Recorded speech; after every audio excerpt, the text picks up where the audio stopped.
क्या कह रहा है? कह रहा है ए एक काम को 1/6 5 दिन में करता है, ठीक है। तो हम अगर कहें कि ए 1/6 काम जो है 5 दिन में करता है, तो पूरा काम करने में कितना दिन लगेगा? तो सीधा 1/6 है उसको पलट देंगे, 6 हो गया, अगुणे 5, 5 छके 30 दिन। बी काम का 2/5 भाग, बी जो है काम का 2/5 भाग 8 दिन में करता है। तो हम कहें पूरा काम करने में कितना?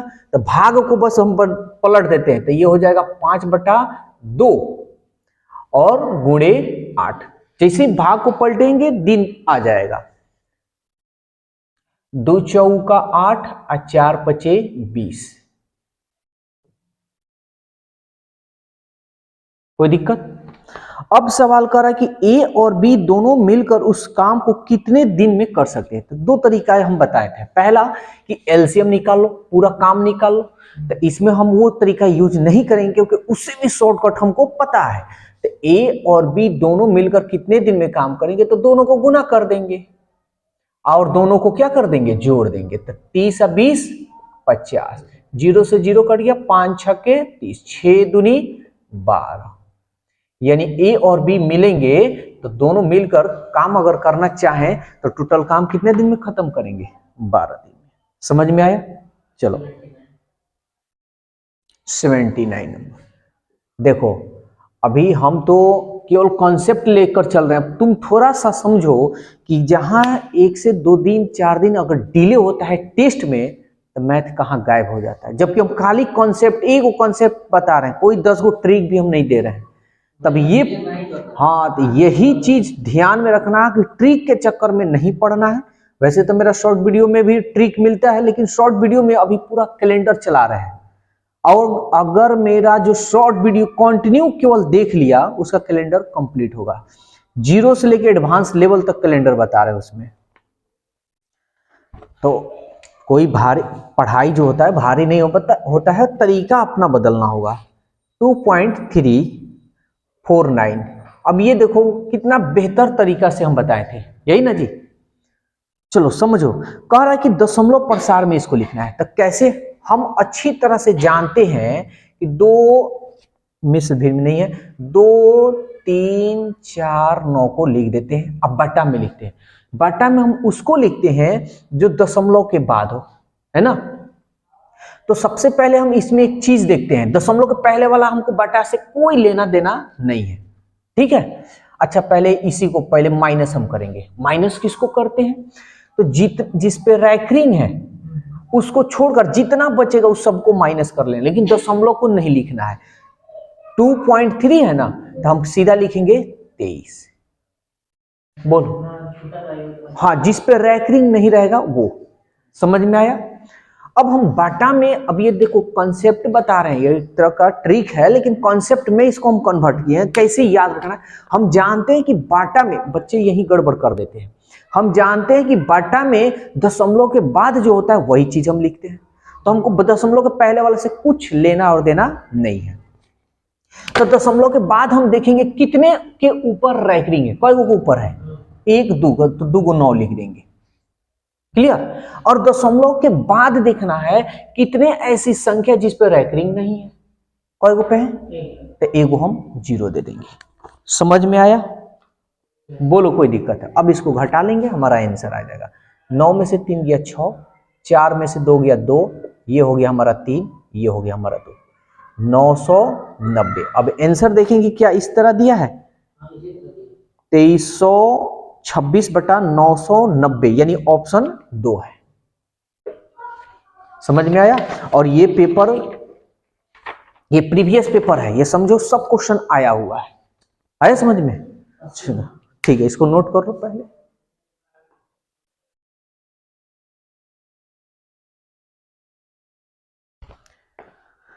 इक्यासी नंबर कह रहा है कि 100 और 600 के बीच 4 तथा 6 दोनों से भाज्य हो।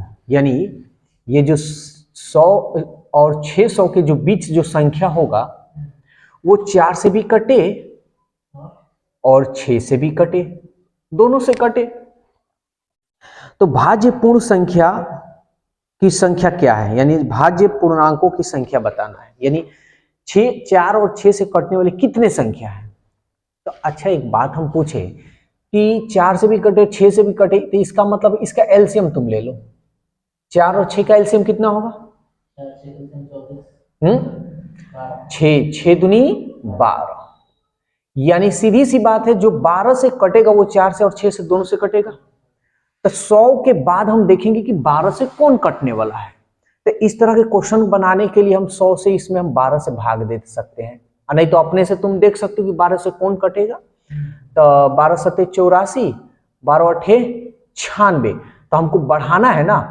12 सत्ते 84, 12 अठे 96, 12 नवा 108, कितना आ रहा है जी? 8 आ रहा है। यानी हम सीधी सी बात है इसमें 8 ऐड करेंगे तो ये 12 से पूरा पूरा कट जाएगा। तो अब यहां हम लिख सकते हैं 108, अब 12 12 ऐड करेंगे 112, बस इतना ही तक छोड़ देंगे। समझ में आ रहा है? लेकिन 600 के बाद नहीं, 600 के पहले, तो हम क्या करेंगे फिर 12 से 600 में हम भाग देंगे। 12 पचे 60 कट गया, और ये हमारा 0 यानी 50 मतलब में। तो अब देखो सवाल ये कहा है कि 100 और 600 के बीच कहा है, यानी ये 600 जो है 12 से पूरा पूरा कट रहा है हमारा। हमको तो 600 लेना नहीं है, 600 बिफोर लेना है। तो ठीक इसमें से हम -12 कर लेंगे। तो घटा लो, 10 में से 2 गया 8, 9 में से 1 गया 8, और ये बच गया 5। समझ में आया? अब ये सवाल तुम्हारा बन गया एपी, यानी पहला पद हमारा हो गया 108, सारवा अंतर हो जाएगा 12, अंतिमवा पद हो जाएगा हमारा 588। एन का मान निकालेंगे हम, एनवा पद का फॉर्मूला जानते हैं, a plus n minus 1 into D equal कितना? 588। a का मान कितना है जी? 108, n माइनस 1, डी का मान कितना है? 12 इक्वल 588। अब यहाँ कैलकुलेशन जितना तुम्हारा स्पीड है उतना इसको इधर भेजेंगे तो माइनस हो जाएगा। तो n माइनस 1 इंटू 12, 8 में से 8 गया 0, 8 में से 0 गया 8, 5 में से गया 4, 12 चौका 48, और -1 को इधर भेजोगे तो प्लस हो जाएगा। तो इसलिए n का मान कितना हो जाएगा जी? 40 और 1 41। तो सवाल यही कहा है कि 100 और 600 के बीच 4 और 6 से दोनों से भाज्य पूर्णांक यानी कटने वाली संख्या कितनी होगी? 41।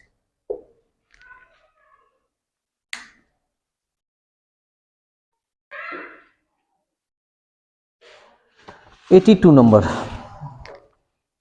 कह रहा है एक ठोस बेलन C जिसकी ऊंचाई 12 सेंटीमीटर, यानी H का जो मान है 12 सेंटीमीटर है, व्यास यानी D 10 है, तो R हमारा कितना होगा? 10/2, 5 सेंटीमीटर। ठीक है, ये बेलन है, उसी ऊंचाई उसी आधार के उसी व्यास का एक शंक्वाकार कटोरा खोखला किया गया है, शेष ठोस का आयतन हमको बतलाना है। तो समझते हैं, कह रहा है एक ठोस बेलन है और इस बेलन के उसी ऊंचाई उसी आधार के उसी व्यास का एक शंक्वाकार कठोर खोखला किया गया है, तो शेष ठोस का आयतन हमको बतलाना है। तो सबसे पहले हम क्या करेंगे? इस बेलन का आयतन निकालेंगे। बेलन का आयतन फॉर्मूला होता है पाई r स्क्वायर h। पाई का मान हमारा यहाँ पाई का मान लिखना है 22/7, r का मान हो गया 5, तो 5 का स्क्वायर करेंगे तो 50, h का मान दिया है हमारा 12।